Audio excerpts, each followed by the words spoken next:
The mocking gift. When word spread that Eli Turner, the hardest-working cowboy in Redstone County, needed a wife, the townsfolk decided to play a cruel joke. They sent him Mary-Lou Harper, a woman everyone called the lazy bride. Rumor had it, Mary-Lou refused to milk cows, never cleaned a thing, and spent her days napping in her daddy's rocking chair. Folks whispered she'd break Eli's spirit before she'd ever lift a finger. Eli, tall and stoic with hands calloused from ranch work, didn't laugh when they told him. "A man doesn't judge a woman by rumors," he said simply. When Mary-Lou stepped off that wagon, wearing worn boots and quiet eyes, he tipped his hat.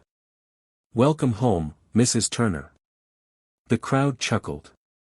They thought she'd run by sunrise. But Eli didn't know that behind that shy smile was a woman tired of being underestimated, and ready to prove everyone wrong. The wedding of unequals. Inside the chapel, the preacher's voice trembled as he read the vows. The air felt thick, charged with judgment. Every guest knew the Hales were rich, and Eliza was the orphan daughter of a blacksmith who left nothing but debts. When the ceremony ended, the crowd spilled into the courtyard, eager to gossip. "She married up, that's for sure," laughed one man. "Probably for a roof over her head." Eliza heard every word but said nothing. Her chest sat beside her, still untouched, drawing curious eyes. She smiled faintly, as if she knew something no one else did. The transformation. Weeks passed. Every morning, smoke rose early from the chimney, Mary-Lou cooking biscuits and boiling coffee before Eli even woke. She rebuilt the henhouse, fixed the water pump, and even broke in a wild Mustang that no man dared to touch. When the townsfolk came riding by, expecting to see her lounging around, they stopped dead in their tracks. "Lazy bride, my foot," old Sheriff Cale muttered, watching her haul lumber like a man twice her size. Eli couldn't hide his pride. One evening, he brought her wildflowers from the prairie. "I thought they'd match your stubborn spirit," he teased. Mary-Lou smiled softly. "I ain't stubborn, Eli. Just done being small." The fire and the fight. One summer night, lightning struck the barn. Flames roared high, eating through the dry wood.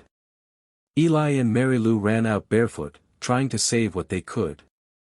When a beam fell near the horses, Eli yelled for Mary-Lou to stay back. She didn't listen. She ran through the smoke, cut the ropes, and led the horses to safety. By morning, her arms were burned, her face black with soot, but not a single animal was lost. The same townsfolk who mocked her came to help rebuild. But Eli wouldn't take pity. "We'll build it ourselves," he said. And side by side, they did, stronger, prouder, and more in love than ever. The woman who built a legacy. Months later, Redstone County had a new legend. The ranch that once struggled now thrived, new fences, fuller barns, and laughter echoing across the fields. Mary-Lou had turned the lazy bride's shame into a legacy. Folks who once sneered now tipped their hats in respect when she rode by. One afternoon, as the sun set over their golden fields, Eli looked at her and said, "Guess they sent you to shame me, huh?" Mary-Lou smiled, her hands rough, her heart full. "Maybe they did," she said, "but I reckon they just gave you the best thing you never asked for." And from that day on, everyone in Redstone stopped calling her lazy. They called her the woman who built the Turner Ranch with her bare hands.